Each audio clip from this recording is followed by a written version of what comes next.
Hi, welcome back to my channel. I have a message. I have something to tell you guys. By the title says, you are being manipulated, right?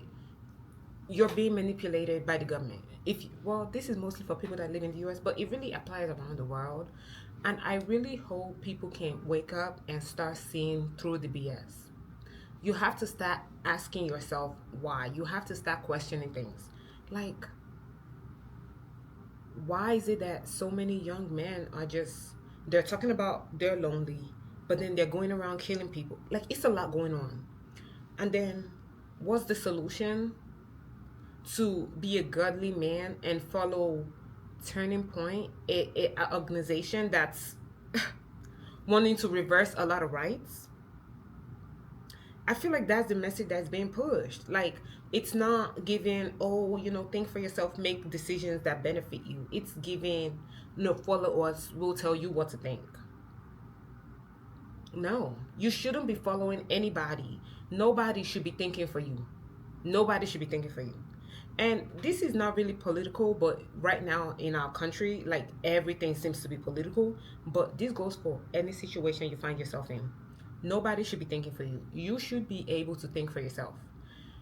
How do you think for yourself? You have to start questioning things. Because when we're brought up, we're told things, right? But that's the way our parents, the generation that came before us, that's the way they pass on knowledge, right? They'll tell us, hey, 2 plus 2 is 4, right? This and this is this. If you do this, you get this. That's their job, to pass on knowledge. It's also their job to teach you to question things and to ask questions. But a lot of times they don't do that because it's easier to control people when they just do what you tell them to do and when they don't know to look for any more, right? They're just doing what you tell them. So what does that mean for your family? It means your parents are not going to teach you to question authority, because why would they? It's just easier for them if you don't question authority, because let's face it, a lot of in our generation, they do not have the patience for answering questions. Like, their kids will ask them something, they're getting upset. Like, just tell the kid you don't know either, and like, that's just how you found it and that's how it works. And then encourage them to search for an answer. But they don't do that. You know why? Because it's easier to just tell that kid to shut up so that they can have a moment of peace. But what does that do? It leads to a child that grows up into an adult and can be easily controlled because they don't think, they don't question, they just shut up and take what other people say. They shut up and take what the church says. They shut up and take what the government says. They shut up and take what their teachers say, right? So that's how you get a bunch of people that they can be getting taken advantage of, and they don't even know to say anything because that's a person in authority. They just shut up and take it. That's how you get that, because they're taught from a young age, don't question, just shut up. So they shut up, they keep quiet.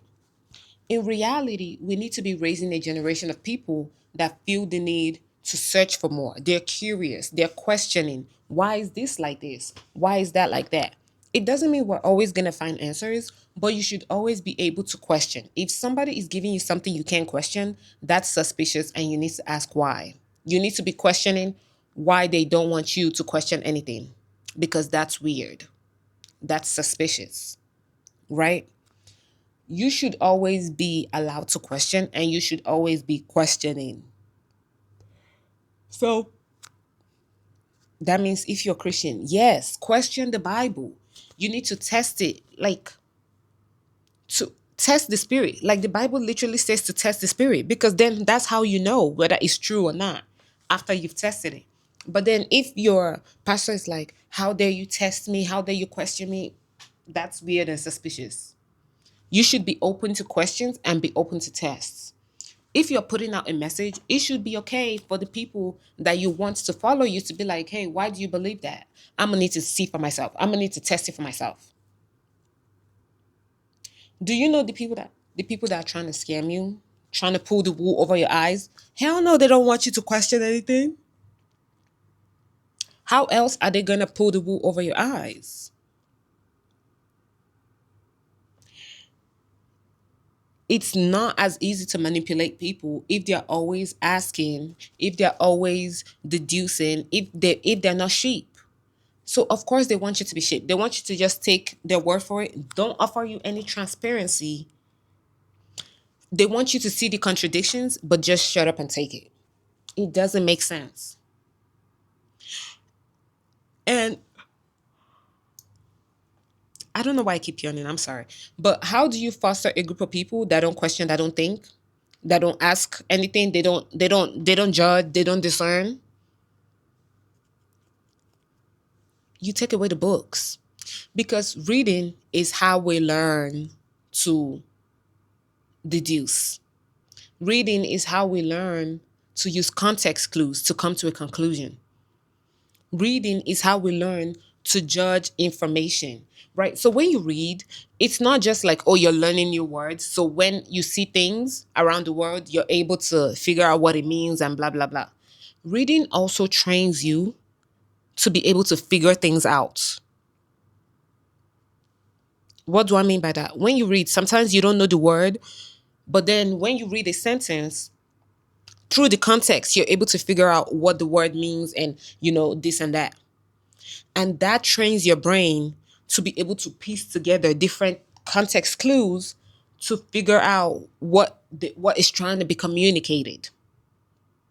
When you don't read, you don't have that as much unless you're training it in a different way. But a lot of people these days are not. We're just numbing ourselves through social media. We're just numbing ourselves through watching stuff. Sometimes you're just watching other people kiki. You're watching other people live their lives, and you're not piecing together anything that's going on in your own life. Because questioning things is hard. It's hard to question and have to sit through and really think about it for days. So instead of doing any of that, what do? Oh, just don't question. Just go with it. No, ma'am. And that's why they're changing the information in the books. They're removing stuff because they know that our generation did not read like that. So we're not gonna know when certain things get changed, when the wording gets changed a little bit. We're gonna be like, oh, what's the big deal? Because now these days everybody's like, oh, don't correct their spelling. What's the big deal? So of course, when they change certain words, you're not gonna know that this word actually has a different meaning because you feel like, oh, it's no big deal. So then they're deducting stuff, they're removing stuff, they're banning certain books. I was looking at the list of banned books, which there is a week in October. I think it's from the 5th to the 11th. What's today? Today's the 4th. So I think from tomorrow, or maybe it's from today. Oh, no, from tomorrow. So tomorrow is Sunday. So from the 5th to the 11th is banned book weeks, which I am going to go out of my way to read the banned book because what are they banning? I was looking at the list and literally the first thing on the list was Akotar. You know, the Akotar series, A Court of Thorns and Roses. Like, don't get me wrong, the book is dumb, mostly because the girl is 18. But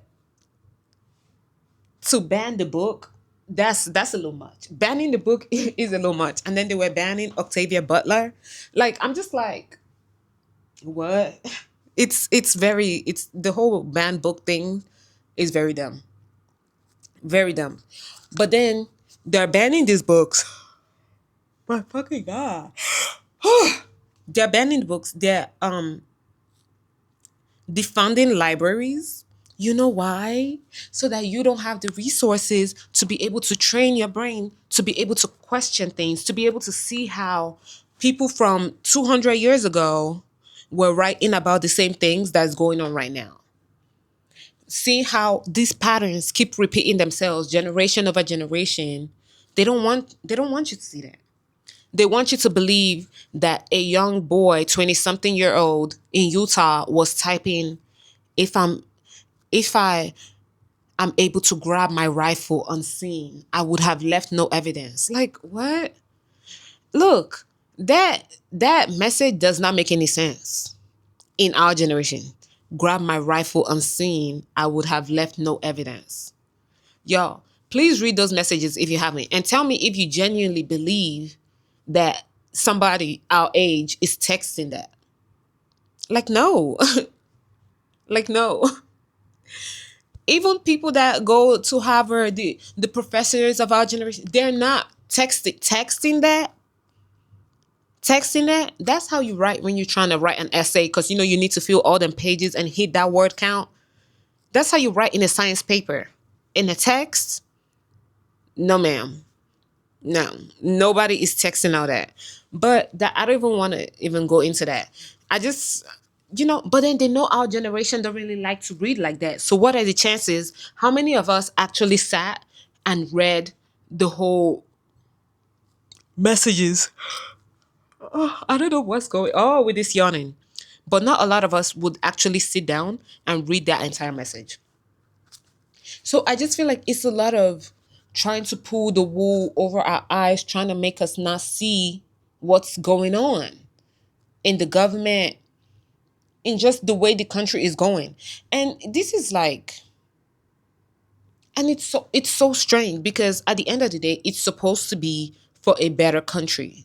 And I just don't see how that is going to work if we don't have libraries. How can the country be better when most people cannot read? When most people cannot read. Like, let me tell you, during slavery, the slaves were not allowed to read or write. There's a reason for that. There's a reason for that. Because when you're able to read, you're able to garner information, and then you're training your mind. So if you're defunding schools, if you're defunding libraries, you're pushing the message you don't want people to read. You're banning books. You don't want people to read. There is a reason for that. I don't know what the reason is, but it's very suspicious to me that people would go out of their way to ban books and to defund libraries. And this is even knowing that the literacy rate is going down. Like, the younger generation, they're dumb as hell. Dumb as hell. They cannot read. They cannot read. Like, our generation, we might struggle. Some of us can't. But the majority of us, we can get by. But the younger generation, like, no, the teachers are quitting because they're like, it's too much. Something is going on. It's all very suspicious to me, especially the reading part. Because as an avid reader, I don't see why you would need to ban Akotar. Like, I've read the series. Like I said, the fact that she's 18 is just like, huh? Like, what? Please. Like, please don't let this turn into a rant about how much I hate that so many authors are writing about 18-year-olds. 18-year-olds don't know shit. I'm sorry. Like, if it's like a very, very young YA romance, okay. But Akatar is not a YA romance. Like, it's just not. Like, those people are supposed to be in their 20s. I just, the fact that it was 18, and it just makes me feel weird that so many middle-aged women keep writing about the romantic life of 18-year-olds. It's all very suspicious to me. Like, it's kind of weird. And then usually these men are like, oh, they're 1,000-year vampire, but they're getting with an 18-year-old.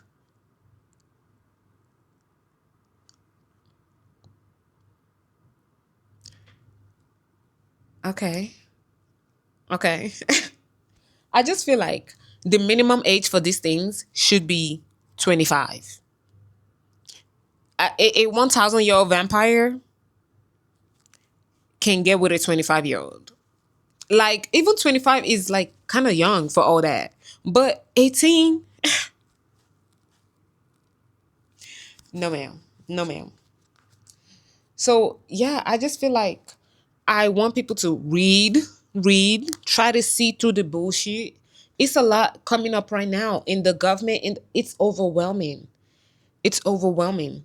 But you have to question why certain messages are being pushed to you. Like, why are women that are in power, aka have a job, making money, telling you not to have a job and not to make any money? It doesn't make any sense. And then, do you think the women of like 3, 4, 5 generations ago that didn't have a job, weren't making money, do you think they were dumb? You don't think they had a reason to protest, to get the right to make money and to have a job? You don't think there was a reason for that? You think their life was all amazing and dandy, but instead they were just so bad and so unsatisfied, and they were just so ungrateful that they had to go out of their way to fight to work. You don't think there was a reason they were fighting to work?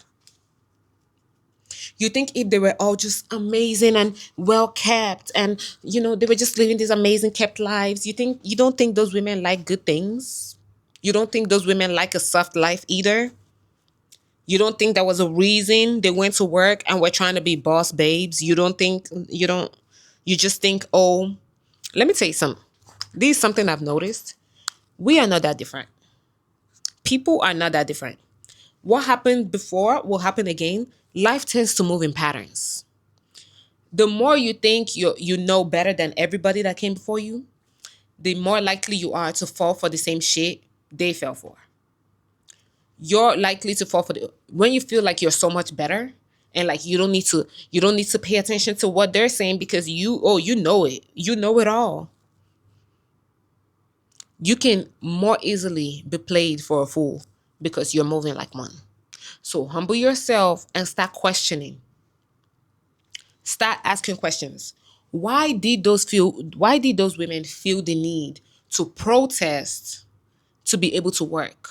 You don't think they knew that going to work was hard work? Imagine all the discrimination they had to face back then.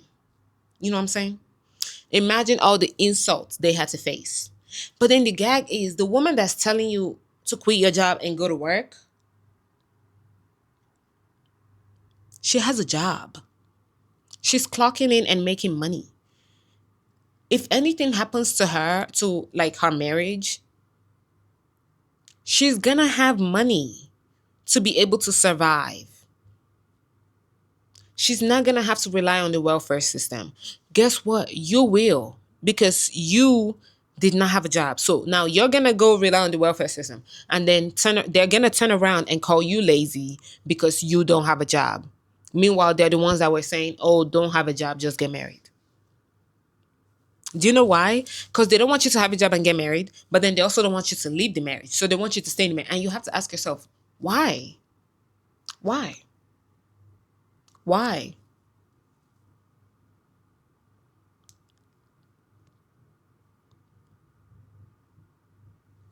Why?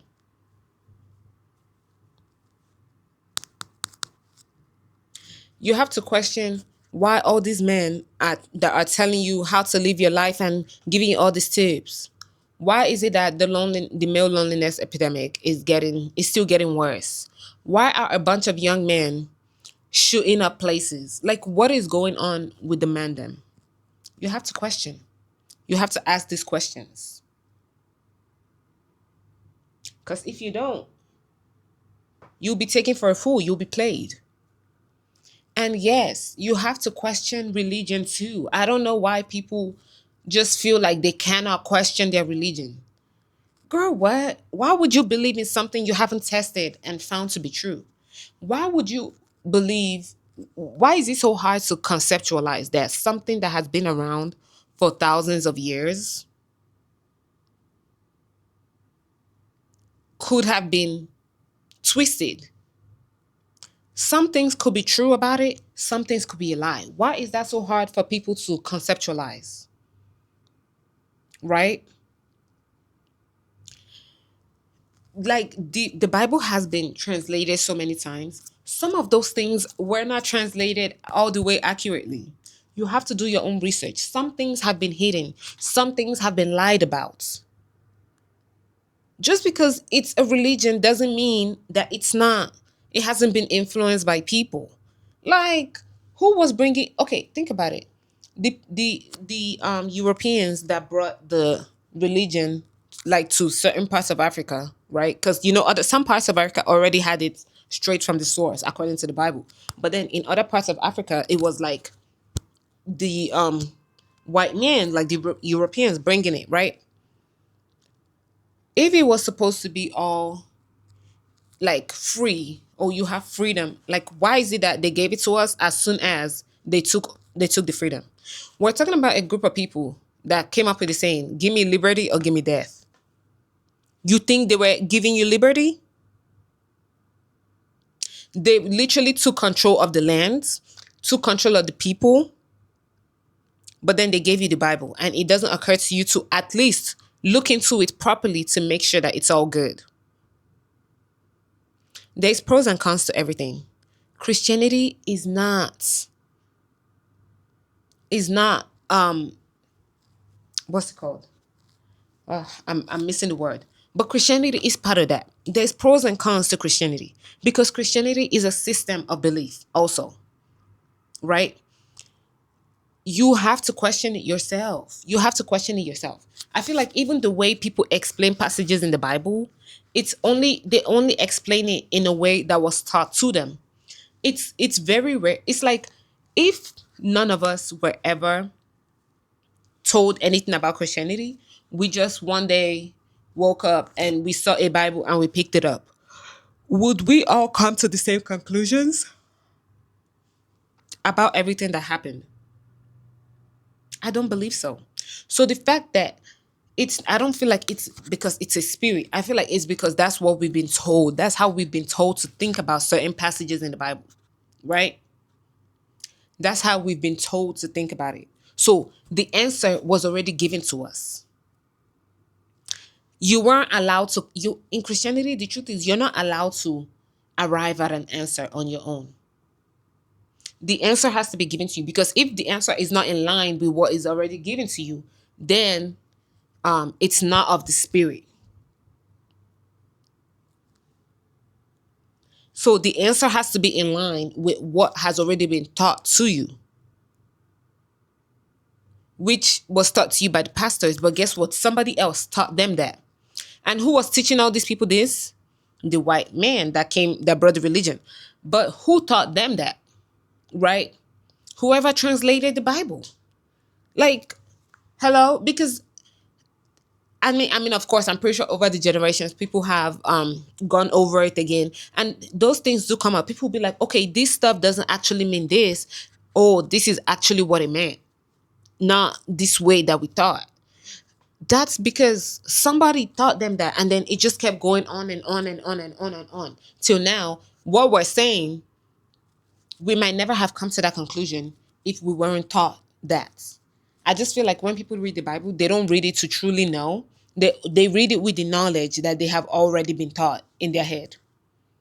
So honestly, if you were raised Christian, it's actually kind of hard to fully question the Bible and Christianity because you're not coming to it from a place where you didn't know anything. You're coming to it from a place where you have already been told what to know, what to believe, and how to translate what you're reading.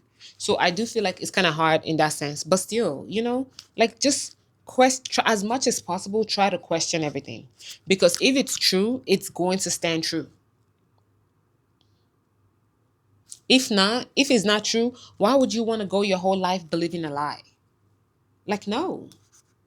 So yeah, I just feel like it's a lot of suspicious activity going on, and the fact that people aren't reading is really concerning to me. It's very concerning to me because people are not able to put together a bunch of clues to come to a simple conclusion. And I just don't understand why. Because anybody, like, look at that thing there. Like this boy that's allegedly the person that killed Charlie Kirk.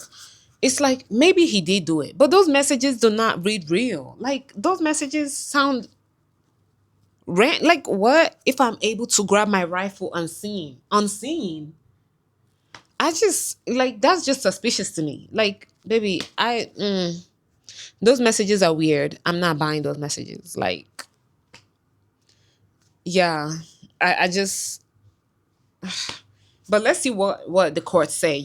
Like he started his trial. I'm pretty sure. So let's see what comes out of that. All I know is just question everything. Question everything. Question. Period. I'll talk to y'all later. Bye.